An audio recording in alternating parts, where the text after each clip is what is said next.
Greetings and peace. I would like to start this with Assalamu alaikum wa rahmatullahi wa barakatuhu. Peace be with you and yours. And Bismillah ar-Rahman ar-Rahim. In the name of Allah, the Beneficent, the Most Merciful. Today's presentation, I would like to talk about the racial segregation in schools and everyday life in Upper Darby, Pennsylvania, USA. And I have the right to do this as a lifelong resident who's grown up here and have experienced day-to-day life here. So I hope you enjoy it and benefit from it. And again, this is for free speech purposes and entertainment and education purposes. Now, this talk basically dissects this issue from schools, neighborhoods, and power systems. The disclaimer and purpose: this presentation is created solely for research, education, and public awareness. It includes documented academic analysis, public data, and lived experience. No private individuals are named. Content is presented under fair use doctrine for nonprofit educational purposes and free speech. Any resemblance to actual persons or events is coincidental or based on verifiable public events. All right, let's start with the demographics. Upper Darby Township is 39.6% white, 35.3% black, 12.7% Asian, and 7.9% Hispanic. The public school district is over 70% non-white and serves around 12,000 students. The demographic divide is spatially aligned. Drexel Hill, that area, which has its own separate zip code, but yet it's part of Upper Darby, remains majority white and affluent, while Beverly Hills includes more immigrants and black residents. These patterns define attendance zones, school funding disparities, and social experience. Now, the historical segregation is nothing new, where in the mid-20th century, Delaware County resisted school integration. Minorities were bused past nearby white schools, and resistance to mergers and demographic shifts persisted well after Brown versus Board of Education. Integration never happened equitably, and lines were redrawn to favor white zones. Separate but unequal continues under the guise of policy and zoning choices, till this day in 2025. Now, there is a intra-district segregation, where despite being part of the same school district, students are divided along race and income lines. 5 elementary schools in Beverly Hills are 85 to 96% non-white and receive Title I funding.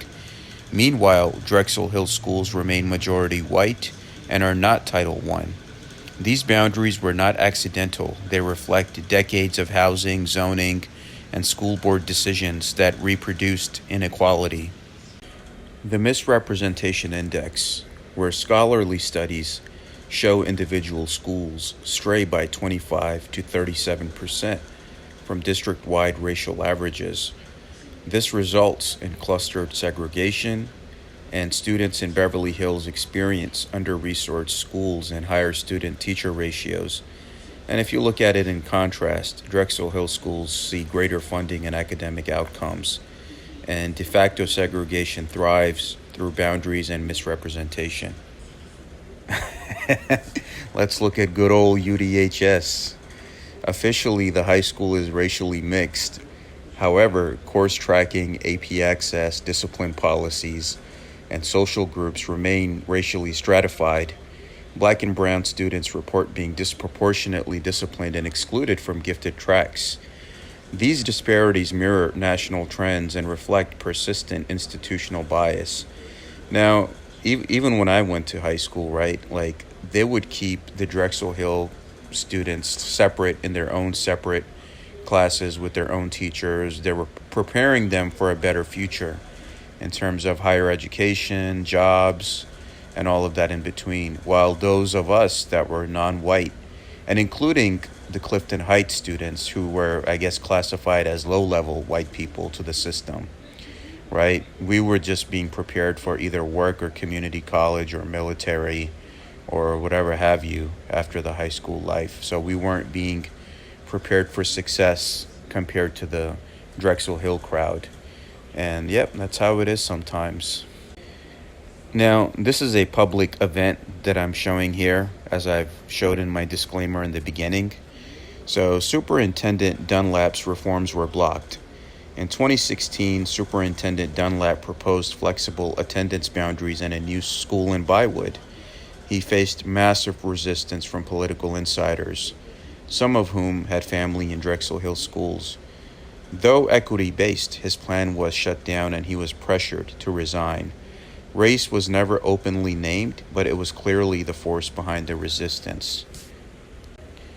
Academic and truancy disparities, where we see that black student math proficiency at Upper Darby High in 2023, right, is at like 4% or negative 4% in some cases. Truancy soared from 16% 2018 to 46% in 2023, and the dropout risks are highest in schools serving majority-minority populations. Funding is 22% below adequate levels, further worsening outcomes, and academic performance cannot be separated from structural racism. And myself in the high school, I've had good teachers that were white, whether they were men or women. Then I also had those that were scumbags that were trying to fail us or make us rage quit or drop out or not show up to school anymore. Even the 6-7 months in fall of 2017, the 6-7 months I worked at the front office, right? It was just a circus where they were trying to run me out. There was this one guy who was trying to bully me. Others were trying to run me out. And then this one woman who was always freaking out, like in the secretary's office, who tried to get me in trouble one time.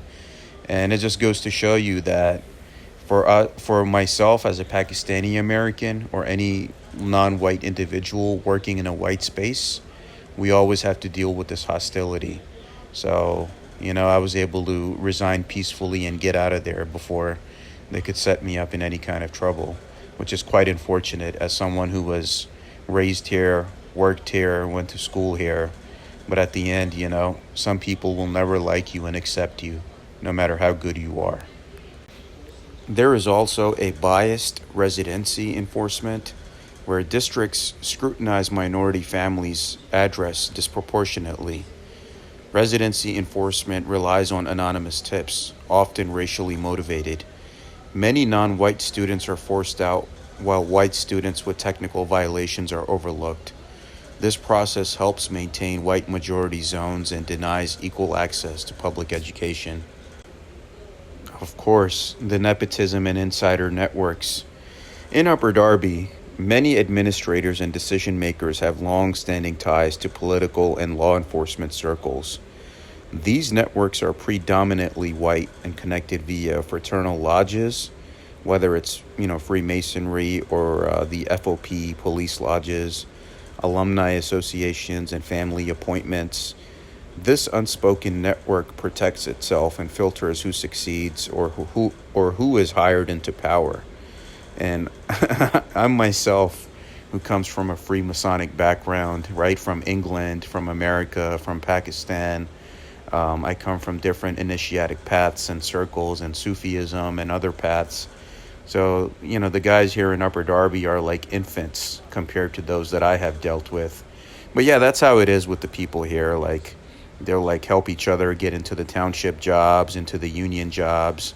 They tend to deal with their own and stick with their own, right? If, let's say, you have a woman whose daddy was a cop, right, in a FOP lodge, chances are that he's going to end up hooking her up with another, let's say, son of a fellow FOP lodge officer, and they just kind of tend to keep things in their own circle. But yeah, that's how it is, right? The union jobs, they become cops and things like that. And yeah, that's how it is. But again, from where I come from, these people are infants. I've dealt with this on a much bigger scale. Here, this is a good one too. So in gender, race, and social control, right? In multiple instances, we see that white female students tied to insider networks were used to entrap or falsely accuse minority male peers. These tactics create fear and reinforce white dominance without legal recourse. It is a gendered and racialized weaponization of the school's social culture. And of course, this was tried against me as well when I was in high school, but I never paid attention to it. I never fell into the trap. Because in America, whether it's psychological warfare, gang stalking, or let's say you're being set up for something, it all depends on you. If you react to it, then you fall for it. But if you keep your cool, then you avoid 99% of the issues in this country. So yeah, I've seen it, in the high schools that those that were tied to the snobby networks, the inside nepotism networks, they had a different level of privilege, and sometimes they were used against other, let's say, minority students who would have had an attraction towards white women. But yeah, you just this is something that needs to be addressed as well. And there were some instances. I talked to a buddy of mine who went to high school in the '90s, right? And he said that there was this one black student who was like getting a scholarship for college or something through football or whatever. And then there was like a white girlfriend that was used against him to take that privilege away from him. So, yep, some things never change.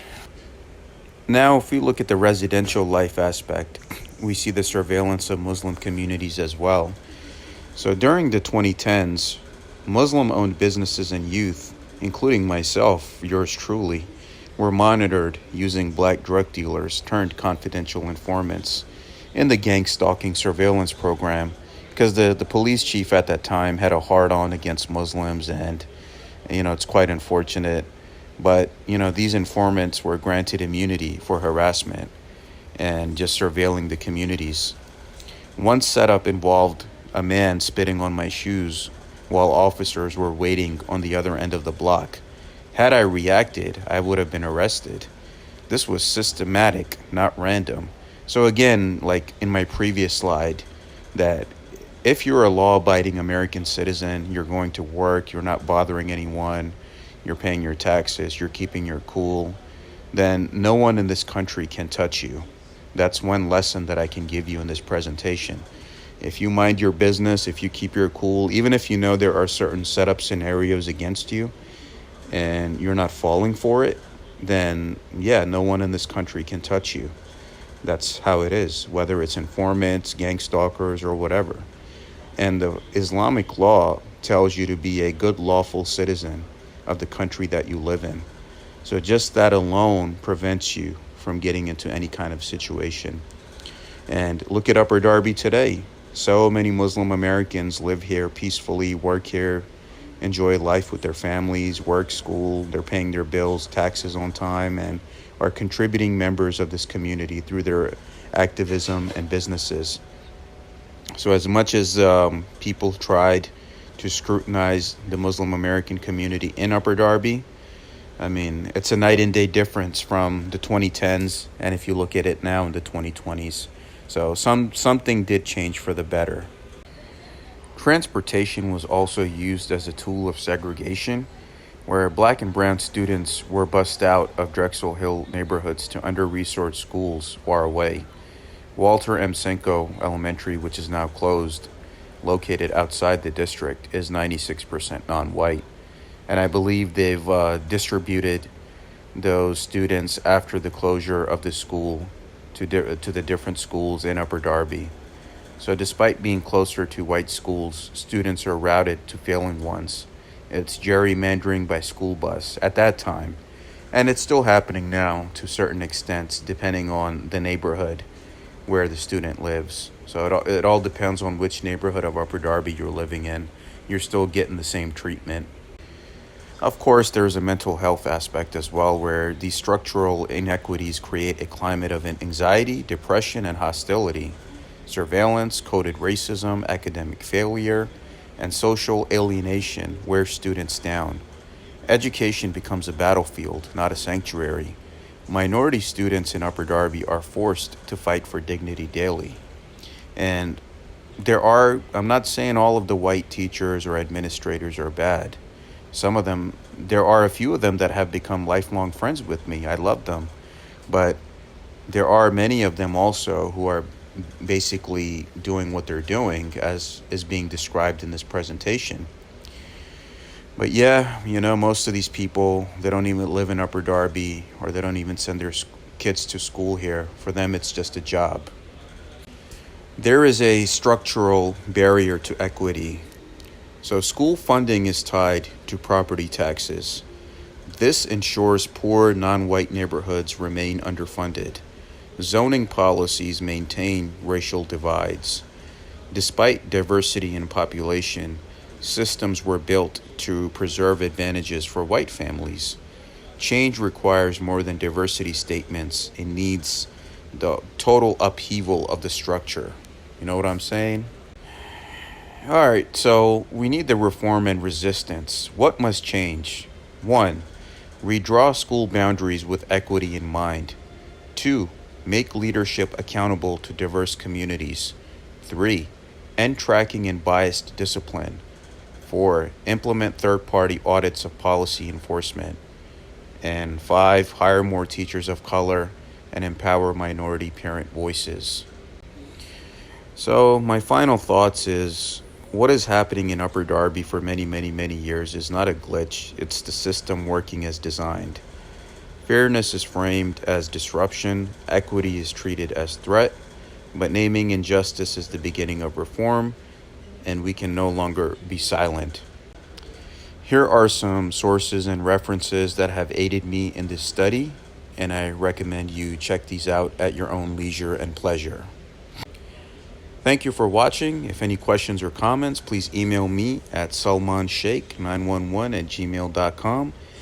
And all the images and information and thoughts in this video presentation used were retrieved from public domain searches and my own experiences, and are the rightful property of their respective owners.